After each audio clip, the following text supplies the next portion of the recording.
Ciri-ciri genderuwo, ciri-cirinya. Oke, kita bahas ciri-cirinya. Assalamualaikum warahmatullahi wabarakatuh. Jumpa lagi dengan channel Alex Suryadi iki wae. Tempatnya ngaji bareng, ngaji tentang syariat, tentang tarekat, tentang hakikat, tentang makrifat, serta ada tentang filosofi dan filsafat hidup, serta kearifan lokal, yaitu kearifan kolbu. Monggo kita saksikan bersama-sama.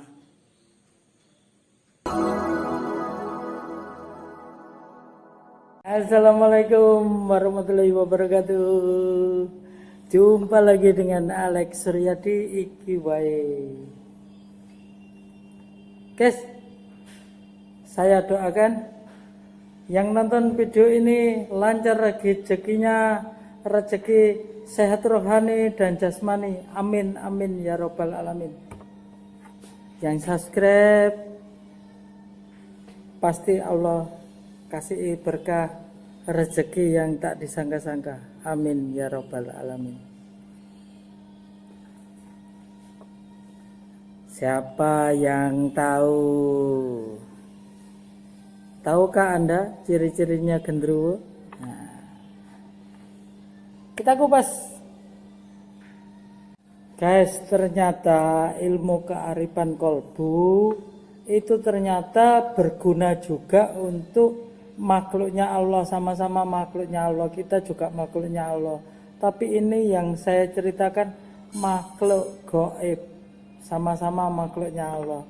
Ternyata kearifan kolbu ini juga bermanfaat, juga berfungsi. Loh kok bisa gitu? Bisa, gini ceritanya. Kita cerita mulai dari awal. Tenoneng.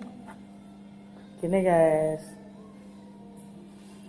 Di saat itu saya ada 3 teman ini. Sudah bapak-bapak semua sih.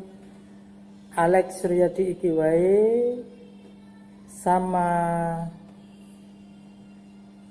Mas Hari sama Mas Didi. Kita kebetulan kena tugas jaga malam 3 orang. Jaga malam itu startnya mulai awal jaga ya jam 10 malam sampai menjelang adzan subuh baru boleh pulang. Nah ini ceritanya gini guys. Pos ronda, pas persis pos ronda, di depannya itu ada pohon yang namanya pohon gayam.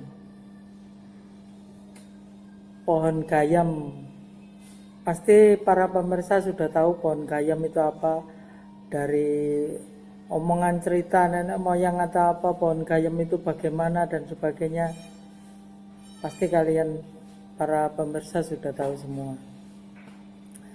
Nah di sini ini Pak Didi ini, yang namanya Pak Didi ini, karena dia lebih sepuh, lebih tua, dia pilih ronda berjalan. Karena satu alasannya supaya saya berolahraga jalan kaki dan bisa jaga kesehatan. Oke, kita serahkan Pak Didi untuk keliling. Ronda keliling. Ronda keliling itu tujuannya apa? 1, ngasih kentongan jam. Kalau jam 1 ya tiang listrik yang dari besi itu dikentong 1. Tang gitu 1 kali. Itu jam 1. Kalau jam 3 ya dikentong 3 kali. Tang tang tang gitu. Jadi warga yang tidak kebagian jaga itu ngerti kalau oh sekarang jam 3 gitu, ngerti. Sekarang jam 1, sekarang jam 2 jadi ngerti. Nah, kelanjutannya gini. Jadi di pos itu tinggal saya sama Mas Hari. Lah Mas Hari ini nggak tahu kok eh, saya sama Mas Hari ini duduk-duduk di pos nunggu Pak Didik kembali. Ternyata dari pohon gayam seberang pos itu ada yang melempar. Ada. Dilihat satu kali, loh, kok lemparannya bukan bijinya pohon gayam gitu loh. Padahal itu pohon gayam, tapi kok lemparannya beda gitu.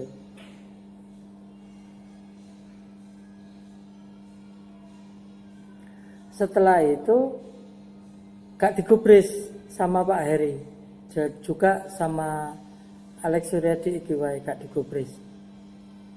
Akhirnya apa? Ada lemparan yang kedua sama. Udah pas saya pegang ternyata kok jambe. Loh, aneh. Pohon gayam kok lemparannya buah jambe. Jambe yang buat nginang itu loh, hijau-hijau itu loh, seperti kelapa kecil itu loh. Itu yang dilemparkan. Tak tunjukkan ke Pak Heri, dilempar lagi. Pak Heri gak bisa nahan emosi. Jadi bergegaslah Pak Heri ke seberang pos. Ditantang gini, saya ingat tuh, ditantang gini. Hei, kon wani-wani nyawat-nyawat kon. Ayo mudun lah wani. Seperti itu. Di pohon gayam itu digitukan. Ibaratnya gini loh, kayak bahasa Indonesia. Kamu jangan lempar-lempar. Kalau berani kamu turun, hadapi saya. Seperti itu. Pak Heri menantang. Akhirnya apa? Secara nggak sengaja turunlah. Dia turun dari pohon gayam. Sosok apa ternyata? Ya Allah, alhamdulillah. Ciri-cirinya bagaimana? Ketinggiannya 2 kali lipat tingginya manusia Indonesia. Manusia Indonesia tertinggi ada berapa? 2 meter. Itu hampir 3,5 meter tingginya.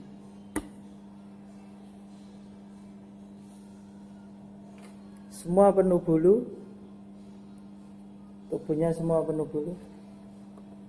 Matanya merah. Matanya merah.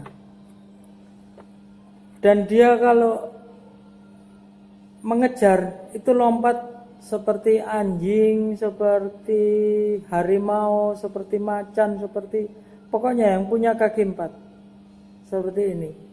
Cuman anehnya, dia kalau melompat itu enggak menyentuh tanah. Media tanah tidak disentuh. Jadi seperti melayang. Seperti itu. Pas dia turun, Mas Heri lari. Lari kencang Mas Heri. Ternyata Mas Heri sudah tahu kalau dia marah dan turun. Di hadapan saya langsung gini. Langsung di hadapan saya gini. Saya cuman pakai kearifan kolbu. Kamu makhluknya Allah, saya juga makhluknya Allah. Kita nggak boleh saling melukai. Kita nggak boleh saling mencela. Apalagi mencelakai. Kita harus saling menghargai dan saling bersahabat. Seperti itu.